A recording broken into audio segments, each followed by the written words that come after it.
meantime, also talk about as far as this situation or this, especially when it comes to the friction points of Demsag and Demchok that is also concerned, which leveled as far as between India and China, where the patrolling war an issue. But however, coming back to that position and situation where India and China ties were before the Galwan Valley clash is coming out to be a significant development. Now, the plane that you see has just arrived in Kazan in Russia on part of Prime Minister Narendra Modi's second visit to Russia this year.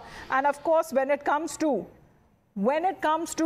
today's visit is concerned, India valuing the close cooperation within BRICS, because within BRICS, BRICS, I which stands for India. But Russia and China, their world leaders also expected to be present there. We talk about Prime Minister Narendra Modi as he's all set to make an appearance now as he lands in Russia. And of course, when it comes to his departure statement this morning that came in, this year's theme for the summit of BRICS is strengthening multilateralism for just global development and for security. Let me go across to Srinjoy Chaudhary right now. Srinjoy, we're just awaiting the Prime Minister to disembark as far as his plane has arrived in Kazan in Russia. We were talking about as far as the world situation today is concerned, what all has happened between the Prime Minister's last visit and the visit today. Well, a lot has happened. Primarily, we have to look at whether there's going to be a bilateral between Xi Jinping and Narendra Modi. Because let's not forget, these two problems at Demsang and Demchok predate Galwan. They were there before Galwan happened. And the fact that they've got sorted out, both of them, is actually a step forward. The Chinese had offered one of the two earlier this year, but India made it clear that both have to be solved. And both have got solved, which basically means that the line of patrolling can be reached by Indian soldiers. Now, that is very critical, and that was being stopped by the Chinese, and then India did the same, both at Demsang and at Demchok. In fact, at Demchok, they had pitched a tent before a stream to ensure that Indian patrols did not get there. Now, all of that, we have been assured by Vikram Misri, the Foreign Secretary, will get sorted out. Now, that's a very big step forward. If there is a meeting between the two leaders in Kazan, well, Srinjoy, the Prime Minister has now arrived. The first picture is now coming in of the Prime Minister Narendra Modi as he's disembarking from the plane there. The greetings that would be exchanged as far as when it comes to the leadership there of Russia. And of course, this is also coming at a time when the Prime Minister was there before in July 2024 in Moscow. However, this visit to Kazan, as the Prime Minister say, will further reinforce the special and privileged strategic partnership between India and Russia, as he's also looking forward when it comes to meeting the other leaders of BRICS as well. So as far as engagement, which is also likely when it comes to the Indian diaspora, but this is the first summit of the grouping. After that, also expanded at a summit in Johannesburg last year. And we are looking at the BRICS, which is a formal grouping that started with the meeting of the leaders of Russia, India and China in 2006. Later, it was expanded with the inclusion of South Africa as well. But the expansion that has been first such exercise carried out since 2010 with new members that also include Egypt, Ethiopia, Iran and the UAE. And this year's theme for the summit is strengthening multilateralism for just global development and security. That is Prime Minister Narendra Modi there as he has arrived in Russia. This is the two-day BRICS summit as it is being hosted by Russia this time around now. But we talk about as far as the many factors that are at play, Srinjoy, China, Russia, Iran as well, as far as the global situation has been developing. Yes, first of all, there is definitely going to be a meeting with President Putin. About that, there is no doubt. There could well be one with the Iranian president. But as far as China is concerned, everyone is looking at that. Because if that meeting happens, it could be a further message to the two armies to ensure that de-escalation takes place. Now that a disengagement is complete, the next step is de-escalation. Not very far from the line of actual control are hordes of Chinese soldiers, Chinese tanks, Chinese guns, Chinese air defense systems, and a lot more stuff. Now, all of that has to move back to the original place. Now, if that has to happen, then India will also do the same, and that process of de-escalation has to happen. Now, the process of de-escalation can be strengthened if the two sides make it clear that this has to be done. Now, if that happens, then the possibility of stronger economic ties with China will take place. And that is what India and China are waiting for. Once the border problem is cleared, then India has said all other issues can be on the table. So we have to see if de-escalation happens or the message for de-escalation goes through. That's really the primary thing to wait for. Of course, disengagement, Jaishankar has said, Vikram Misri, the foreign minister, has said. So all of that is really done. But now let's wait for de-escalation and then closer ties between India and China. Well, let's talk about when it comes to the geopolitical situation as well, what's been happening in the Middle East. And of course, when it comes to the Russia-Ukraine war as well, the conflict that has also been ongoing rather has escalated in a manner as such as far as the Prime Minister's standing is concerned, or as India's standing is concerned, Srinjoy. India shares good ties with all of the relevant countries that we are talking about who are engaged in this escalation, in this conflict. Where does India's position now lie with this ongoing meeting that is going to start as far as the Prime Minister's arrival in Russia is concerned? Well, they're both conflicts. The Russia-Ukraine conflict, India has said that India wants peace. India wants negotiations and diplomatic discussions. As far as the one in Gaza is concerned, and that's spreading, it's got to Lebanon, it's got to Yemen. India has said that India wants peace. India does not like terrorism, and India is strongly against any question of terrorism, because India faces terrorism in any case. But here, India is making it clear that terrorism apart, there has to be a humanitarian look at the whole issue, and there has to be a ceasefire to ensure that there are fewer casualties in the future. Now, that's a very important point, and India has made this again and again. The whole point is that the war in the Middle East is spreading, and if it spreads, it affects India's interests. Yes, we are far away, but let's not forget that 9 million Indians live in that area. 9 million is a lot of Indians. Besides that, there are economic concerns. Apart from those lives of people and the money they send home, the prices of petroleum will go up every day the conflict continues. And the more the price of petroleum goes up, the more India faces economic pressures. So this is not what India wants. India wants peace. India has always spoken for peace, and India will do exactly the same in Kazan. And Srinjoy, as we are showing as far as the situation here is concerned, because it has now been looked upon by many leaders in the opposition with suspicion, with skepticism, as far as they are asking for more details, because we have seen as far as the China factor is concerned, the questions over the time that has been raised inside Parliament as well, to give out as far as the entire details are concerned of what they have been calling it as Chinese, even when it comes to the troops and taking over the territory, as the charge that has been leveled by many leaders in the opposition. Well, first of all, the world is very transparent. Now, if you have satellites all over the place, and those satellites pictures can be bought by anybody, then it is very easy to actually find out where the Chinese are, where the Indians are, because all satellites give you, if you want, pictures of the line of actual control. Now, that's very easy. Iconos will give you these pictures. All you have to do is pay for it. And the money is also not that expensive. So if anyone wants to know what the situation on the ground is, it's easy enough.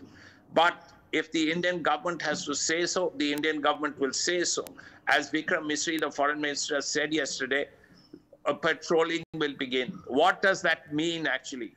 Basically, it means that patrolling, that means Indian soldiers can go up to the designated LOP. That's the line of patrolling. Now, that is just in front of the line of actual control. which of course there is a question about, because China believes that the LAC is in some place, the Indians believe that the LAC is in another place. But the LOP is a place Indian soldiers can go to. And that was being stopped at Depstang and Demchok by the Chinese for several years. In fact, several years before the Galwan incident. Now that has, the indication is that yes, now the LOP can be reached by Indian soldiers. Now that's a particularly important point. This is what India was waiting for. And if once that happens, then de-escalation happens. And if de-escalation happens, closer Chinese-Indian economic ties are entirely possible. Well, even when it comes to the development majorly that has been taking place of the infrastructure in the area by India in the last 4.5 years, ever since this clashes that has been reported. But with the changing scenarios and changing relations with our neighboring countries, including that of China, of course, if there is a likely bilateral between the two world leaders, Srinjoy, can India really trust China? Well, India has to make sure that its interests are protected. That's the bottom line.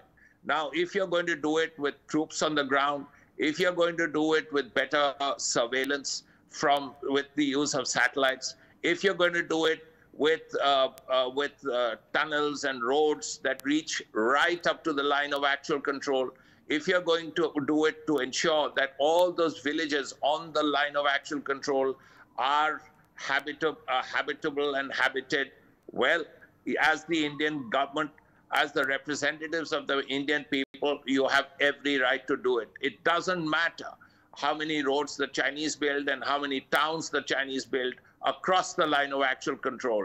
You have to do what is necessary. And if you do what is necessary, then there is no problem. The larger point, of course, is that China's GDP is much more than India's. It's probably 5 times more. So it's also incumbent on India. India has to pull up its socks as far as the economy is concerned. If your economy is 3 trillion and the Chinese are close to 15 trillion, then they will have an advantage straight away. It's important to get to 5 million. It's important to get to 10 million. And then you can look at the Chinese and say, look, there is no difference. So that is very important. And the Prime Minister Modi's economic policies have to work, and if they work, and India will be a much stronger country, and India will be a developed country by 2047, then it would be much more difficult to play with India. Professor Alapat is with us on the broadcast. Good afternoon to you. Do you believe, as far as these engagements are concerned, of course, there is going to be a meeting between Prime Minister Modi and President Putin, and also a highly likely meeting that may happen between the Indian and the Chinese leaders. Professor Alapat, what is your reading in such situation as far as India's positioning both with Russia and China is concerned with the Brics Summit? Look, India has expanded its trade with Russia. It is focused on energy cooperation principally, and India is open to the idea of currency swaps, bilateral, of course. At the same time, India would not want to take steps which are regarded as adversarial to the other side in this ongoing Cold War 2.0, which is taking place. So I think Prime Minister Modi was very successful in the G20 meeting in getting a unanimous declaration passed. And I believe he'll be successful in Kazan also in getting a unanimous declaration passed. And the good relations he has with Prime Minister Putin will, I think, be very important in ensuring that a successful outcome comes for the Kazan conference. Energy cooperation is very important. India will obviously be a major factor in that. Same time, there is a question of technology, and several of the countries are looking at advanced technology. They're looking at leapfrogging various stages of development because they have very young populations. And I think the choice of Kazan was very carefully thought out by President Putin because he wants to show a lot of the countries that are joining are from the Middle East, and he wants to show that Russia is a country with a significant Muslim population. Right. Professor Nalapat, sorry to interrupt you. We are just getting those live pictures right now. As far as I'm just going to quickly describe with the Prime Minister there, who has just arrived in Russia, as he's getting a warm welcome also from the Indian diaspora there. Let's quickly dip in to the visuals that are coming in from Kazan. Prime Minister Modi with the Swagatam song as well. Namaskar, my name is Shaurya Pratap. I am from Bihar, Bakhtiarpur. And we are very happy to welcome Mr. Modi ji, and we have prepared this song for him, and I hope he likes it. Thank you.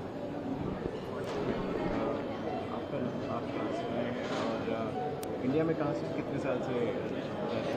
नमस्ते, मेरा नाम सुरभि है और मैं दिल्ली से हूँ। मैं यहाँ पर कज़ान में 2019 से आई हूँ और आज मोदी जी के लिए हम गाना गाने वाले हैं और इसके लिए मैं बहुत ज़्यादा एक्साइटेड हूँ।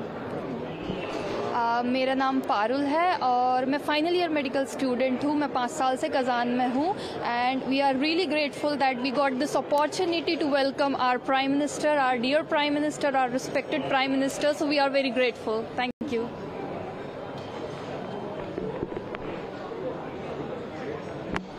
That's the Indian diaspora. They're excited. Welcome to welcome Prime Minister Narendra Modi. And of course, we've seen that kind of relations as far as the Prime Minister shares with the Indian community, a strong bond and warm wishes that are always accorded to the Prime Minister, especially when he visits Russia.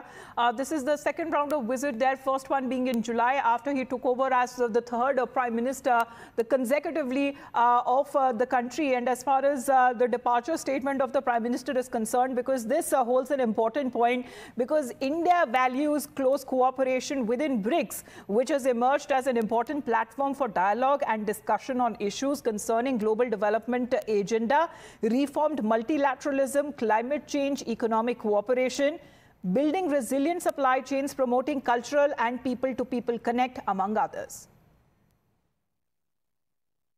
To interacting with him and हम उनका welcome एक welcome song बहुत खूबसूरत सा वो गा के उनका वेलकम करने वाले हैं। वेलकम सॉन्ग के लिए कितने दिन से प्रिपेयर कर रहे हैं? हम लोग ऑलमोस्ट 1 वीक से प्रिपेयर कर रहे हैं और हम यहीं पे हैं। हमारे मन में उनके लिए रिस्पेक्ट, इंस्पिरेशन और पैट्रियोटिक फीलिंग आ रही है, तो वी आर वेरी हैप्पी। बहुत खुश हैं हम।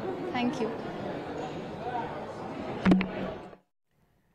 So waiting as far as the Prime Minister's arrival is concerned and the people-to-people connect, well, Srinjoy, that is evident. Whenever the Prime Minister goes, there is a strong Indian community presence there ready to welcome him. And of course, as far as Russia is concerned, India already shares as far as the relations are concerned, going long back and only getting stronger with time. Well, as far as Russia is concerned, India has not forgotten 1971. When the war was happening with Pakistan and the liberation of Bangladesh was going on. What Russia did for India in 1971 has not been forgotten.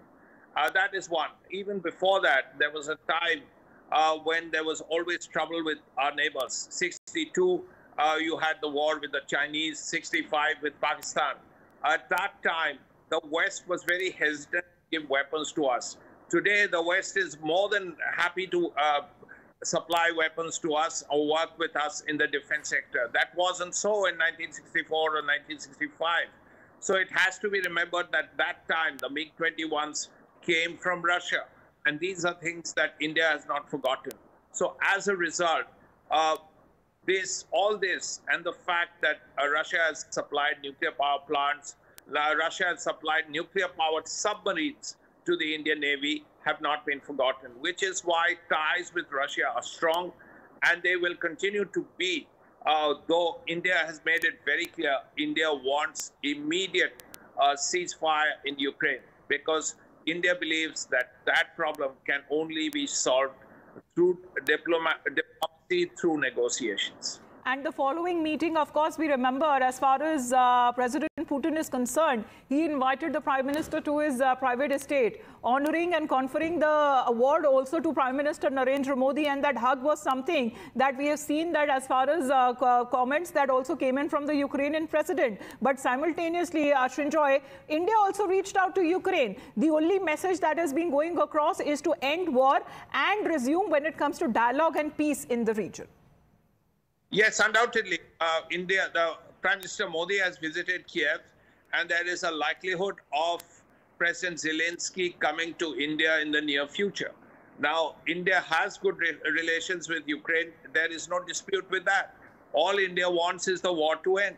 That's the one thing that India is looking for, because there are three issues that the war has done. Apart from the fact that the war is unnecessary, and Prime Minister told Vladimir Putin this, that in the 21st century you should not go into war. The point is, first, that this has led to huge fuel price increases. These have led to fertilizer price increases. This has led to fuel, fertilizer, and food price increases. Now, all of this is hurting India, and more than India, it is hurting South countries. So, Prime Minister, when he speaks about these things, he speaks not only just as an Indian leader, but also as a leader of the South.